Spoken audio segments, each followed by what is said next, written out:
Sup no? Good morning mga ka-uncles. Ito tayo ngayon.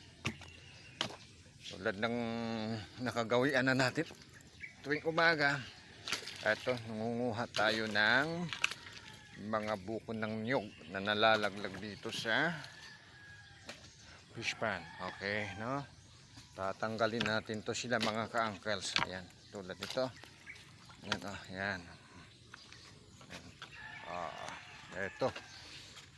Kailangan nating umikot dito sa mismong block na to para check natin kung may mga nalalaglag na mga dahon ng niyog o yung tinatawag na tangkay. Ayan, ayan, hindi maiiwasan talaga mga ka-uncles pagka ang fish pan natin ay nasa napalibutan ng puno ng niyog, no? Ayan. Check natin yung palibot. Diba? Good morning sa ating lahat, no? Araw tayo ng Lunes. Sa mga may trabaho. Ayan. Lunes ngayon. Kailangan pumasok dahil Lunes na Lunes. Ayan, no? Ayan. Yun, may mga tangkay yun, no? Yan, tangkay yun, nakikita nyo? Yan, no? Yun. Yan, tangkay yun, no? Yan. Ito yung ginagawa kong panungkit, bali, pantusok doon sa mismong mga tangkay na nalalaglag o yung buko ba. Ayan, tulad nito meron, mga ka-uncles. Ayan, Ayan. Yan. Dito iniipon natin tulad dito. Tapos sinusunog naman natin pagka sakaling man dumami o natuyo. Yan, tingnan mo yung araw. Ito meron. Tanggalin natin to. Ito. Yan, lagay natin dito sa mismong tabi lang. Yan. Kahit pa paano, wala siya sa mismong tubig, di ba? Aray.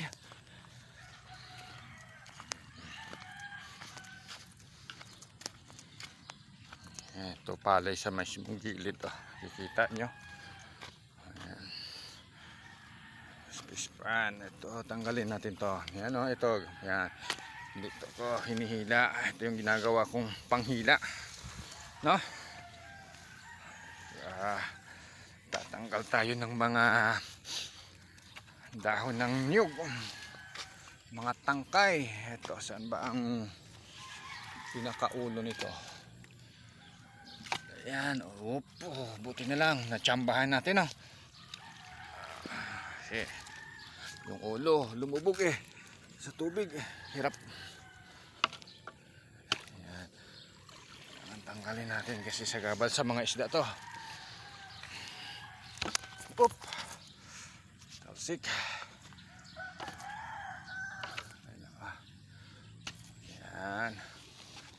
Yan. Bigat siya. Kasi nababad siya sa mismong tubig kaya mabigat. Ayan, okay. Ganito ginagawa ko tuwing umaga. Ayan, iniikot ko yung fish pan natin para magtatanggal ng ganito kasi hindi talaga maiiwasan kapag napalibutan ng mga puno ng niyog, di ba? Kunin ko to. Ito pa, meron pang natitira dito. Ito, yan, kita nyo, yan. Pero pwede na rin tong panggatong mga ka-uncles, mga ganito. Sa gitna.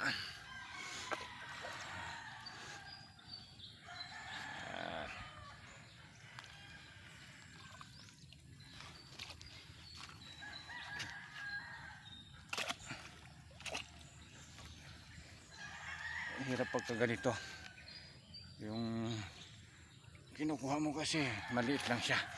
Ayan, nasa itaas na, palibutan natin tong fish pan natin para ma-check natin ng maigi kung mayroon pa, no? Pero mayroon dun sa dulo. Ayun. Ayun, hindi ko maabot to Kailangan talaga. Ayan, nakikita mo yung ulo na yan. Kagabi lang siguro nalalaglag yan. Ayan lumubog sa tubig Hindi abot ng ating panungkit, no? Ito hindi siya abot. Kailangan talaga lumusong tayo para matanggal yan. Pero sa ngayon hindi muna tayo lulusong, no? Kasi masyadong maaga pa. Mayroon talagang araw na parang yung hindi ko abot, na yung dumami sila na hindi abot ng aking panungkit. Ayun, tsaka ako lulusong para mapag-isa, makuha sila, matanggal sila, no? Ito langanin tayo nito. Ito, kita nyo yan. Ayan, may bunga pa.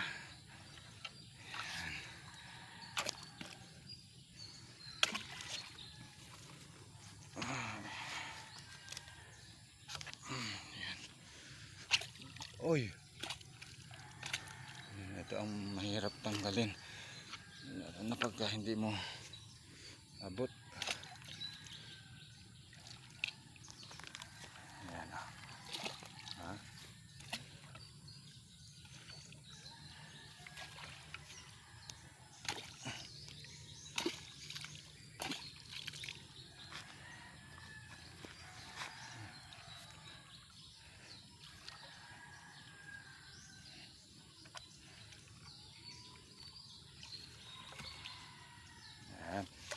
Dahil abot kamay na natin, kamay na lang natin Uy, naku, bumalik pa.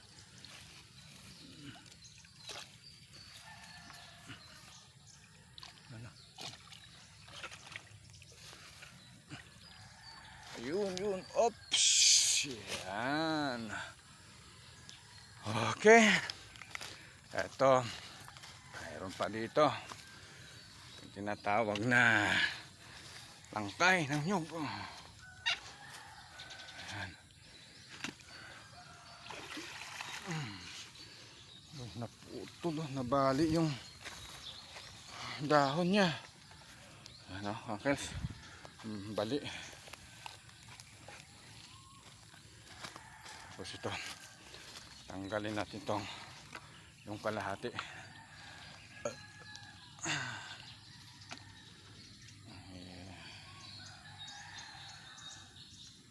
Ayan.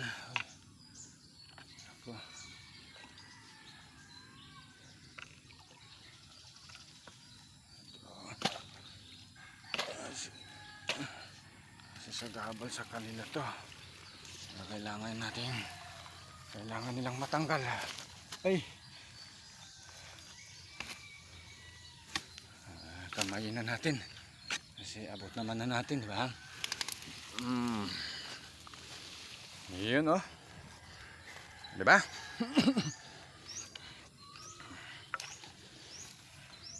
Liban sa liban na tayo'y nagpapakain ito araw-araw, 3 beses sa loob ng isang araw, ito din yung ginagawa natin tuwing umaga.